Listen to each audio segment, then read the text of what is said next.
Bonjour, nous sommes le mardi 6 septembre 2016, nous sommes au château Fleur Cardinal et aujourd'hui je vous emmène faire un tour des vignes.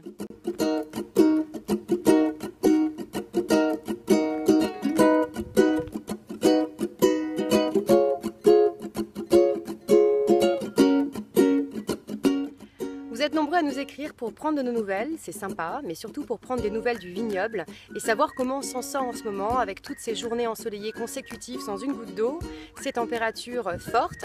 C'est ce que je vais vous expliquer tout de suite.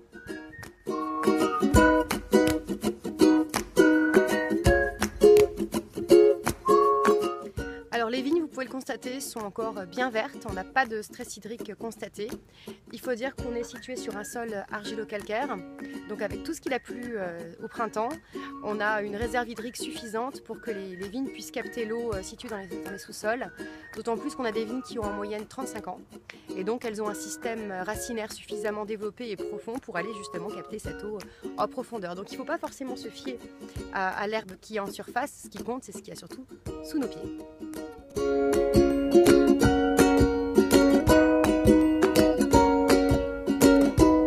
Cette année, un des points cruciaux, c'était d'avoir bien géré son effeuillage. L'effeuillage, c'est cette technique qui consiste à retirer les feuilles qui se trouvent devant la grappe pour permettre au raisin de mûrir.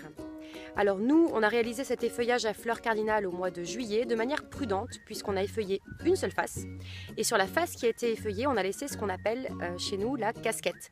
À savoir qu'on laisse des feuilles devant la grappe volontairement en haut pour lui permettre d'avoir un peu plus d'ombre et donc d'être moins exposé au soleil. Donc si je prends l'exemple de ce pied, on aurait très bien pu faire plus et effeuiller plus, mais là vous voyez que la grappe est beaucoup plus exposée. Et donc nous on a laissé volontairement ces feuilles pour qu'effectivement la grappe ait un peu plus d'ombre.